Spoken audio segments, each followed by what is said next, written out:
And for the guest today, we have Ivan Stupak, a well-known military analyst and a former employee of the Security Service of Ukraine. Mr. Stupak, I welcome you. Hello. Glad to be with you. Thank you for being in our studio again. And today I would like to discuss you the current geopolitical agenda that is shaped at the moment by the president-elect Trump and his possibly new Department of Defense and other departments. The first one is an interesting opinion that all this show with Canada, with Greenland, with the Panama Channel, all the allegations and claims is a move, a geopolitical and diplomatic move to take back the initiative from the axis of evil from Russia, Iran, who have been doing something and then the United States reacts, to make United States foreign policy not reactive, but proactive. What do you think about that?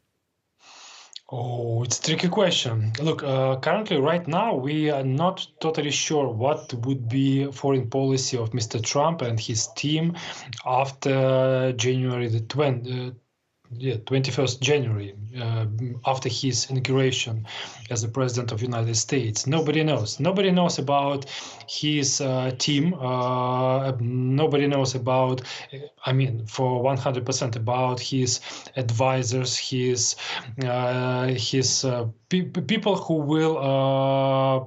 will realize his policy over Ukraine, over Iran, North Korea, etc., etc., etc. So I prefer to stay and wait until Mr. Trump will form his team and start making his own policy toward, as I mentioned, Iran or North Korea.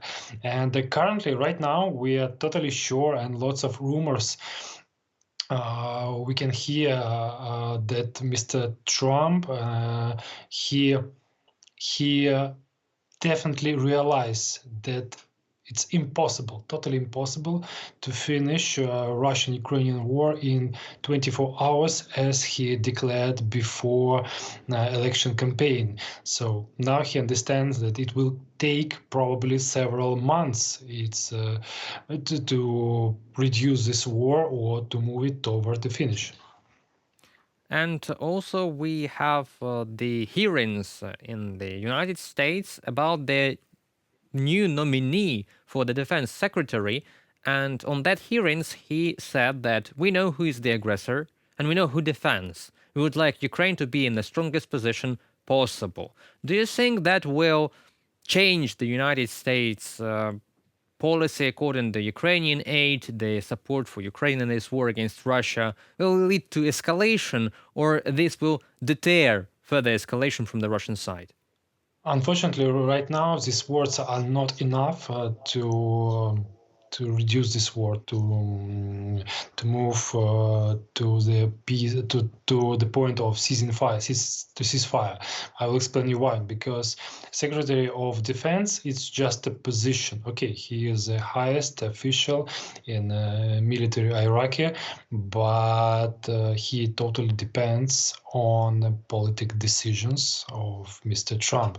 And as I mentioned before, nobody knows what would be Mr. Trump policy about supplying Ukraine with military equipment, supplying Ukraine with military aid, with funds, etc., etc. So, okay, right now it's a good sign to Ukraine that support will continue, but nobody knows exactly. Yes, and concerning other some peculiarities of what has recently happened, we have seen several North Korean captives captured in the Kursk region, and recently we have one more confession and interrogation of another prisoner of war. How the world is, I cannot say reacts, there's a complete lack of reaction, except for South Korea that asks Ukraine to hold them back to South Korea. Look, it's an incredibly interesting topic we would like to discuss, but we have to understand that lots of leaders from the Western world, they currently don't know what reaction they should should make towards this situation, because okay, Ukrainians were able to capture several of North Korean soldiers, two conscripts, and what else they can do? They can do nothing. I mean, more. Of course, from Ukrainian side, we are waiting that Germany, France, UK, United States, they will significantly increase supplying Ukraine with F-16, with F-35. I'm joking. With long-range missiles, whatever. But lots of European leaders currently they are looking towards United States and waiting, as I also mentioned before, what policy gonna make Mr. Trump and his team over Ukraine, over Iran, etc., etc., etc.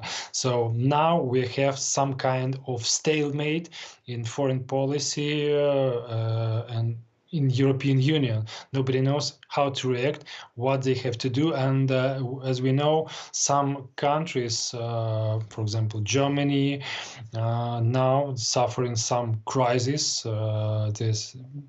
They moving towards changing some configuration in the policy, and Alternative for Germany political party, right-wing party, is probably gonna be next dominant party in German policy. And as far as we know, this party tends toward Russia. So the situation currently is very uncertain, and as I mentioned for a third time or fourth time, we should wait until everything would be settled. I mean, about the foreign policy of the United States, and then we could start predicting some next steps of Mr. Trump and his team. Thank you very much. So we can sum it up to the quote: "The world is waiting. The world is waiting for what will happen, what will be the foreign policy of the global policeman, the United States, which we have been used to seeing that country in such a role after the World War II and after the NATO and Warsaw Bloc forming.